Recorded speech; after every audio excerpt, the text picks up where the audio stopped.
on vacation. He will be back next Sunday. And today we have the privilege of having Reverend Kristin McAtee. And Kristin is the Associate Coordinator of the Cooperative Baptist Fellowship of Oklahoma. She grew up in Oklahoma City. She served on church staffs in California and Oklahoma in the areas of music, education, children, and administration. Broad background. Before the CBFO, Kristin served at First Baptist Church of Oklahoma City as Minister for Administration and Children. And Kristin is married to Brian, and they live in with his daughter Danielle and a dog named Sophie in Midwest City. She's accompanied today also by her assistant Abigail. So we're privileged to have you, Kristin, and we look forward to your message this morning. Thank you.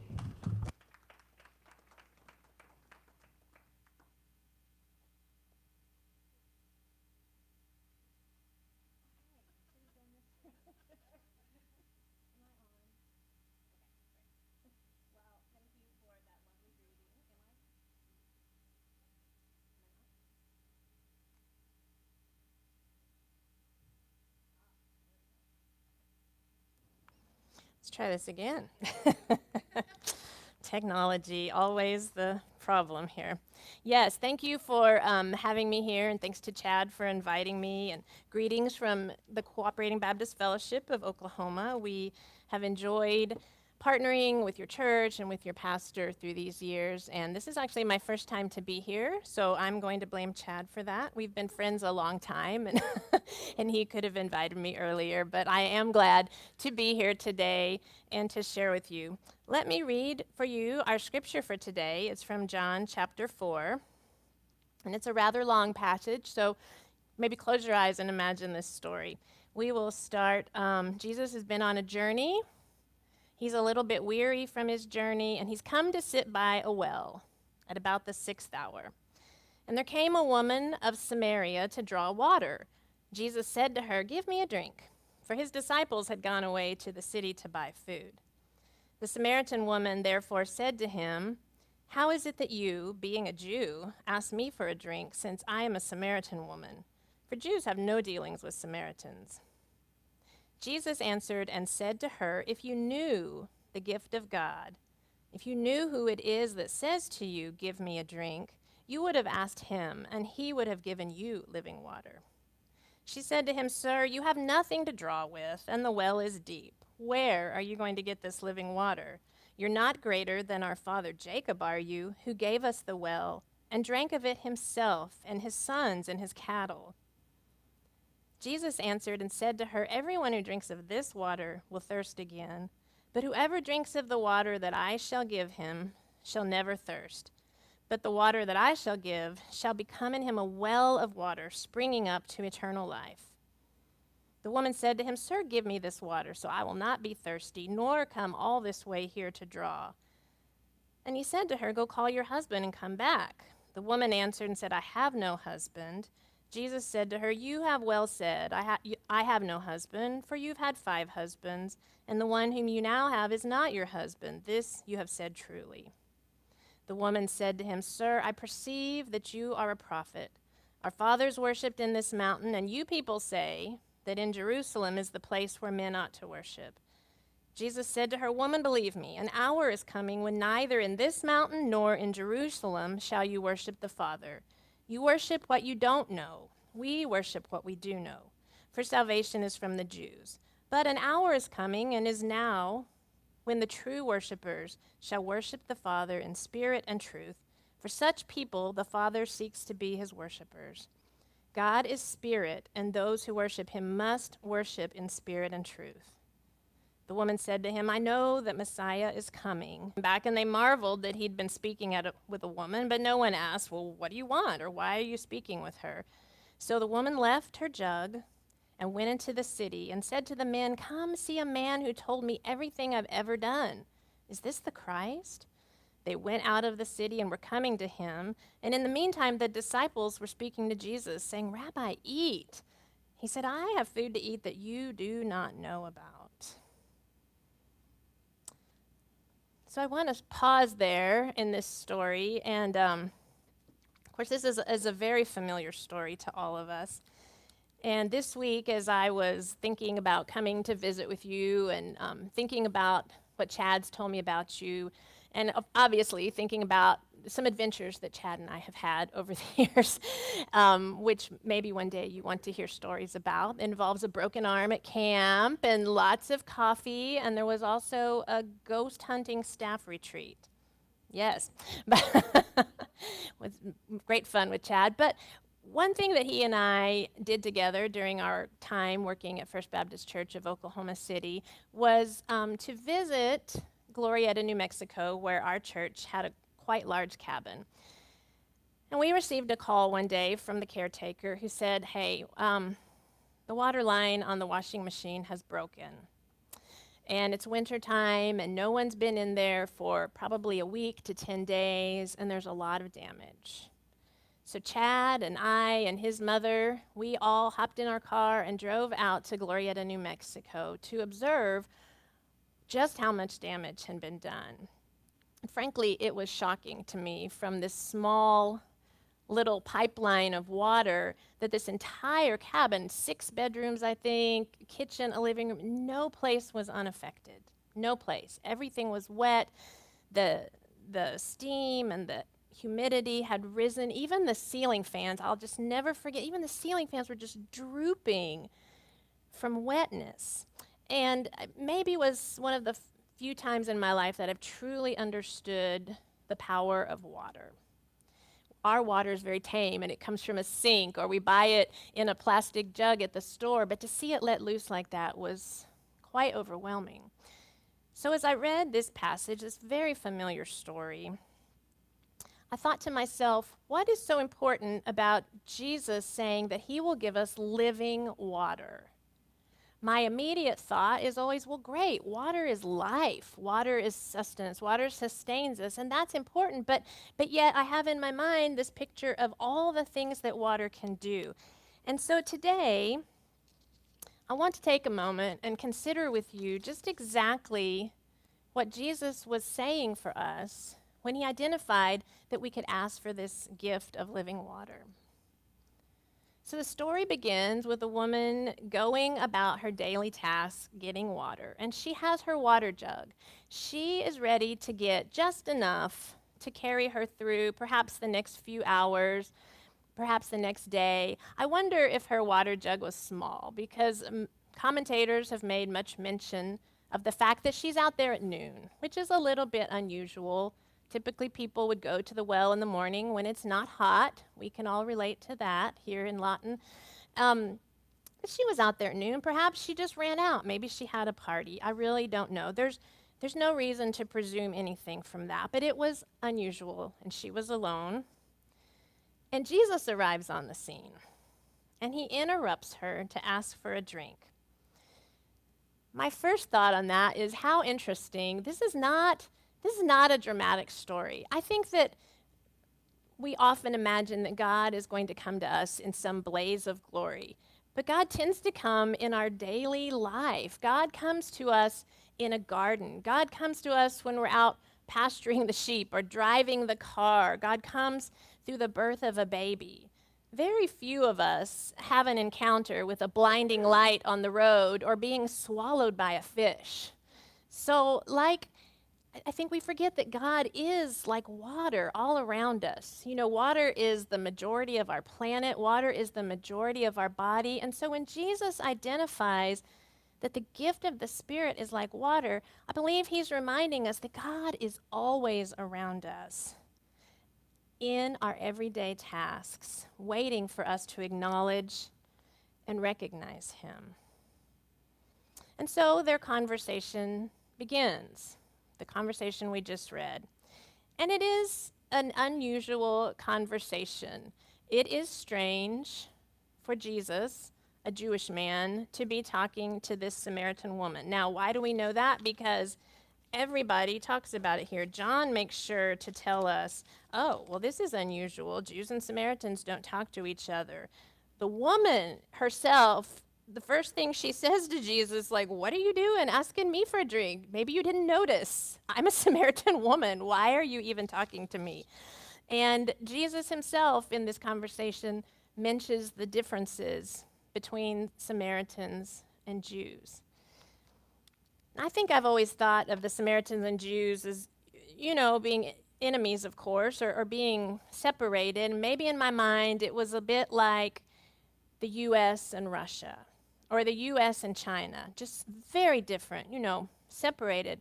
But the truth is, I think their relationship is probably a little bit more like North versus South, or Baptist versus Methodist. These people had a common background, a common ancestry. They all considered themselves to be descendants of Abraham. And yet, over the years, they had developed this schism where each one said, you know what, we're the ones who are worshiping God the right way, and you're wrong. Or we're the ones who have the scriptures right, and you're wrong. The Samaritans had the first few books of the Bible, and they rejected the prophets and some of the other writings, and the Jews were like, no, this is important too. They argued about where to worship. There's only one place to worship God. You're wrong. I'm right. And so they have these massive barriers between people who are truly close. So this is the encounter of both a close neighbor, even a distant cousin, and also a terrible enemy, a close enemy. I think sometimes we have a harder time reconciling with people who are close to us than we do with people who are so far away. So these barriers stand between them. And yes, of course, here's a woman talking to a man, which is just against all cultural norms. This would not have happened in the regular course of events. It's a strange occurrence. And so as they come together in this conversation, there's a multitude of barriers that stand between them. Theological barriers, geographical barriers, cultural barriers, gender-based barriers, historical barriers. They should be completely divided.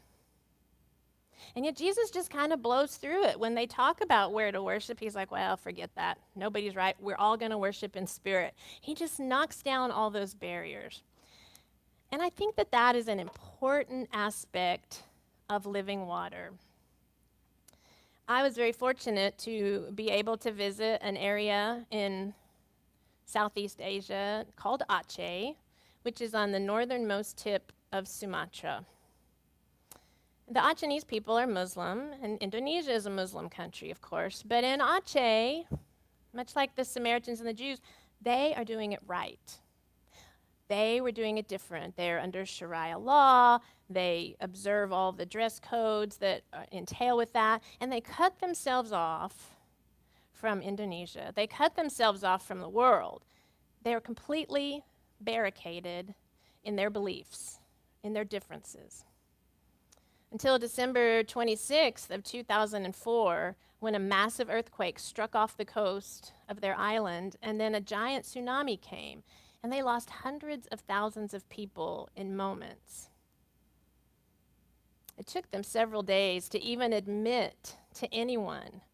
The outside world was knocking at the door. Surely you need help. We know something terrible has gone on. Oh, no.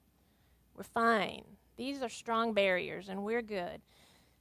But finally, they were forced by the power of the water and what it had done to open their doors. They were forced to let other people in.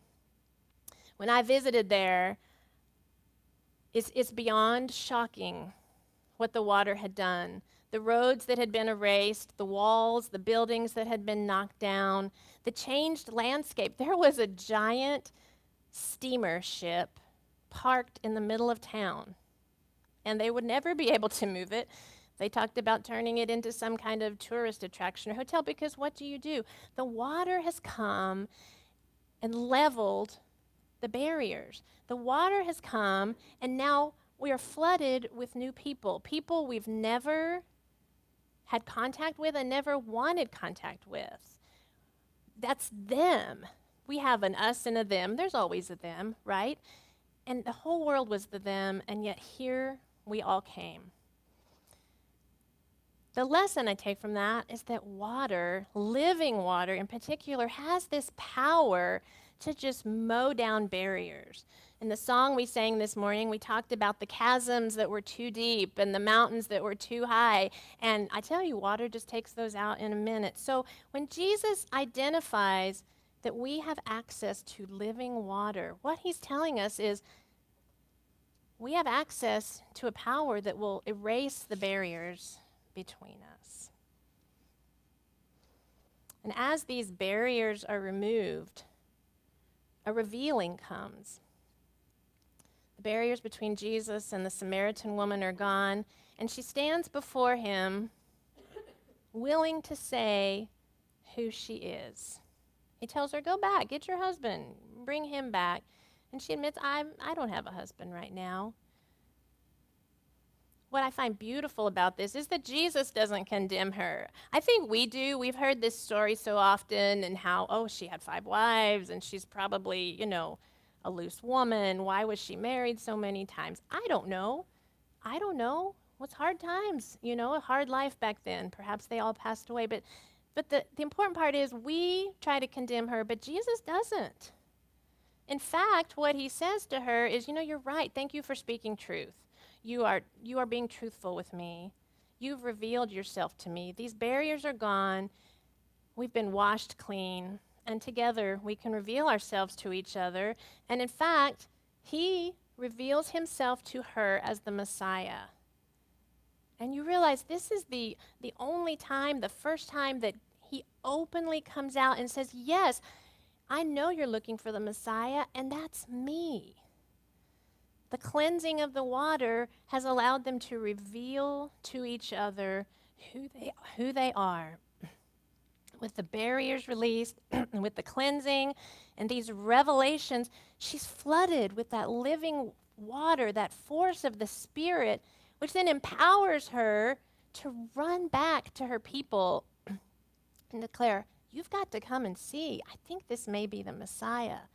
That the water is powerful. I think of the steamboats on the Mississippi that were powered simply by the force of the water, or mills, the ways that we've used water to break through mountains. It's a powerful, powerful force. So for her, the living water did become a spring of water. And in fact, I love the detail, that she leaves her jar behind. She came to this moment in the middle of her day, in her daily tasks, looking for something to sustain her for a moment, for a few hours, maybe for the afternoon. She realized she didn't need it. She was completely sustained by the living water, that she could just drop that and rush to share that with others. And Jesus, too, is sustained by the living water. I'm not sure Jesus ever got a drink. They got so busy discussing things, I'm not sure that she gave him water. And the disciples come back with food, which he'd been waiting for, and he's like, I just don't even need it anymore. I've been filled with the living water. I've been filled with the Spirit. I have sustenance that you know nothing about. So when I read this, when I consider the power of the living water, I wonder to myself how often I approach God with my small jug of water. I wonder how often I come expecting something to get me through the next hour, maybe through the day. God, I'd like it if you answer this prayer. I'd like a moment of comfort. I'd just like a happy thought, and then I go on my way. I take my jug with me, and I leave. My question for myself is, have I forgotten that God is approaching me? God is saying, Kristin, if you knew who's offering you a gift, and if you knew truly what that gift was, that living water, you would be asking it from me. And so now that I've thought about what this gift is, am I willing to accept that? Am I looking for God in my daily life, in driving the car, walking the dog, in all my regular acts of life? Am I recognizing that God, the Spirit, the living water is all around me, that things are happening in conversations in so many ways? Am I willing to open myself up to be revealed, to allow God to break down barriers, to allow God to change my expectations of my day, my life, and my encounters. I mean, I think that's why maybe we don't ask God to come in and be living water, is because we do understand that God will change everything. We have our expectations, and our expectations of life, of what we will do, of what God will do, give us a sense of stability. They give us comfort. They give us hope. I mean, let's just think about 2020 for a minute, shall we? How many of your expectations were changed? I expected to take college students to Barcelona. I think this week, to be in Carlsbad Caverns with my family. I had a lot of expectations for what this year would hold for me, and those have just been thrown out the window. God is in the business of altering our expectations, and it's not always comfortable. As an example, when I went to school in California and I had moved back to Oklahoma and I didn't have a church job, and a church in San Diego contacted me and we had multiple conversations, and it was just like a match made in heaven. I was going to go serve on their church staff. You know, I couldn't have been more certain of anything. They were certain, I was certain, and I went out to California to meet with them, just knowing, okay, this is it. This is my meeting, and then I'm going to move, and everything's going to be great. God set this up. This is wonderful. I borrowed a car from some friends, and I drove down to San Diego, and it was a true God moment in my life. As I drove onto the church property, the moment my tires hit their driveway, this voice in my head was like, this isn't it. This isn't going to happen. Okay, I'm a modern American woman. I was like, what? That's just crazy. This is my, subconscious, my fears telling me. But it kept ringing in my head. And the longer I spent with the people of that church that day, and I stayed overnight, the more aware I became of the situation, and that God had warned me ahead of time. God had presented a situation that upended my expectations, that changed everything, that threw me into a little bit of chaos, because I had plans. And I was ready to go. And so I think for all of us, when we consider letting God come in, knock down barriers, introduce us to people we don't particularly want to meet or have a relationship with, to do things maybe we don't want to do, it just feels chaotic and scary. And so we keep coming to God with our jar saying, just give me this much and I'm good. But the point is, we forget who's in charge of this living water. And sometimes we forget. I go back again and again to when Jesus says to the Samaritan woman, if you knew who was offering, you would ask. Who's making this offering of living water? It's the God who came to the chaos before creation and subdued it, and brought order and created a beautiful world and humanity and animals, and made this amazing place that we live in, our universe. This is the God who took the oceans and surrounded them with land and bound them in place, and who made rivers to water the Garden of Eden and Egypt and the Nile and all places, and filled those rivers with life. This is the God who loosed the floods on the earth and brought them back. It's the God who parted the Red Sea. It's the God who brought water out of the rock, and the God who turned water into wine. It's the God who calmed the storm on the lake, and the God who could walk across the lake. There is no reason to believe that when we are in the hands of the living God, that this chaos of living water rushing through, making things new, will flood us and overwhelm us. We have to stand there with the living water around us, infusing us with power, being reminded that Scripture says over and over again, don't be afraid. Don't be afraid. Do you know who offered you this? Do you understand the power of this? Living water may seem chaotic, but it has life, and it has purpose, and it has a goal. the goals of God and the goals of the kingdom. And so this Samaritan woman challenges us today. She challenges us to set aside our small jars where we contain a small God and to open ourselves up, to make room for living water to flow. She challenges us to look for that in our everyday actions, in the most ordinary of moments in our lives, to find God, to seek God.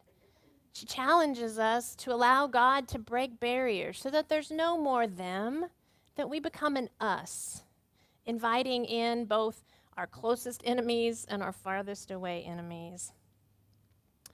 She invites us to reveal ourselves to God, to be all that we are, knowing that God will not condemn us. John 3:17, God did not send his Son into the world to condemn the world, but that we might be saved, so we can stand cleansed and revealed and receive this power, this living water that springs up to life that we rush out to share with other people. What will happen if we set aside our jars and accept this gift? Would you pray with me?